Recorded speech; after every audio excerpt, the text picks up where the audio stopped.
The Apprentice. Written and read by Ken Johnson. Episode 8. The walkie-talkie in Rayna's pocket began to squawk. "Is that you off somewhere?" Theo asked as she fumbled with the zippered pocket from which the squawks came. Rayna pulled the walkie-talkie out of the pocket and held it without answering it. "I'm on duty until midnight," she told Theo. "Wait a second, while I find out what sort of cataclysm is next in line for Superwoman and her beloved have-a-go caped crime fighter Batman." She pushed a button on the black box with her thumb, and the squawking stopped. "Sure," she said, trying to sound professional. "Evening, Rayna. Sorry to call on you this late in the evening, but I think you're nearby. Damn it, I dropped the note." "It's probably on the floor somewhere, sir," she said. "Ah, here we are. Automatic alarm operating. Can you go and have a look? Paper pusher, the newsagent on," he struggled with the pronunciation, "Sride Claditch. Is that CH as in loch or as in itch?" "It rhymes with, actually I can't think of anything. I'll go straight away, sir." Rayna put the walkie-talkie down onto the table and turned to Theo. "Those damned alarms go off all the time. Fancy a short walk in the cold and the dark? We can hold hands." She fumbled the radio into the zippered pocket and added, "If there's anyone breaking in, no heroics, okay?" An alarm bell was ringing loudly, and a brilliant lamp was flashing above the doorway of Paper Pusher. "Oh, crikey, this is all I need." Rayna let go Theo's hand. "Sorry, honey, you stay over here." And she walked up to the shabby youth who was standing in the shop doorway cursing and trying ineffectively to prise the lock open with a screwdriver. He might have been 14, she thought, or 13 and on the tall side. "Why don't you just ring the doorbell?" "'Cause there's nobody in," he said, spinning around. "Give me the screwdriver," Rayna asked calmly. "F off." "Come on, have some common sense. You wouldn't want to do 6 months for carrying an offensive weapon. Not in Dunnebeck Youth Correction Institute, anyway. Truly, it's a grim place. Most of the cells are without windows, the meals are awful. Half an hour of telly a week, church on Sunday, no mobile phones, and bullying is out of control. Those guys would punch a kid like you in the face without a second thought, steal your food, smash your radio, raid your stash." Rayna's description had worried the lad. "Can you not hide from them?" "Well, you might be able to hide from them, because you can see them coming from a distance. They're the ones wearing YCI uniforms." The youth handed over the screwdriver, holding it courteously by the blade. "Thanks. I can see we're going to get along fine," said Rayna. "I'm sure I recognise you from your mugshot.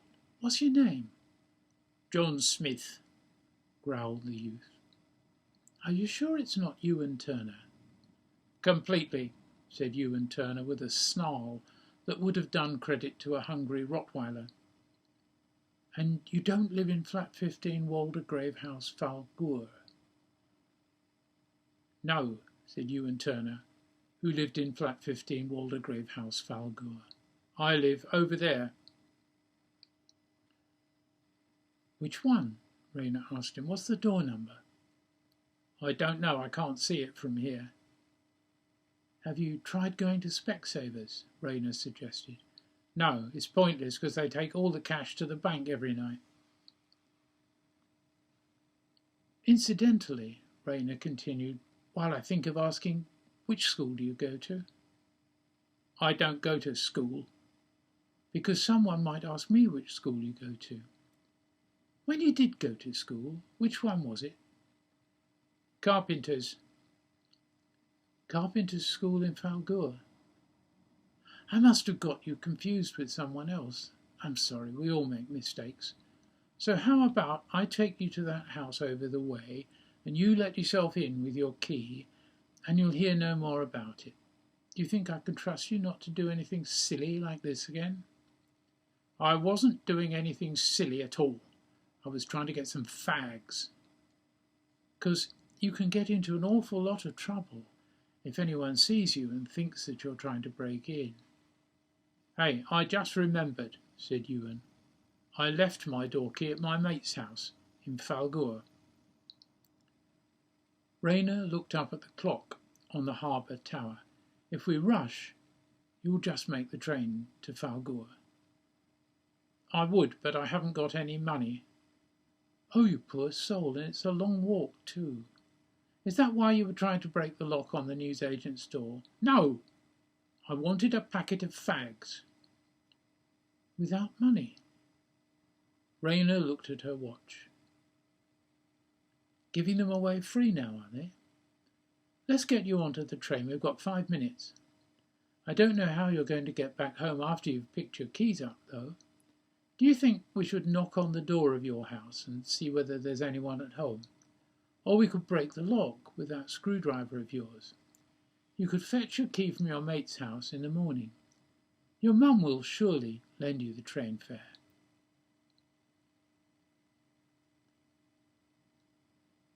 "I need to bloody go to Falgour.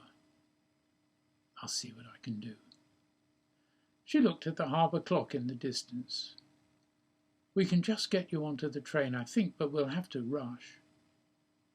Theo came out from the shadows and caught up with Rayner and Ewan. 6 minutes, actually," he said. "You don't mind if my friend comes with us, I hope," said Rayner to both of them, and neither objected.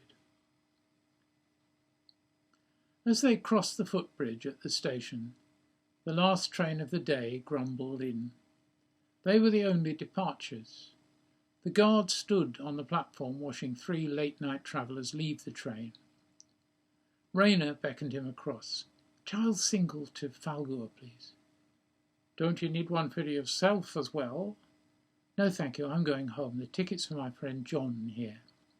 He left his door keys and his money at his mate's house and he needs to go back and get them." £1.50.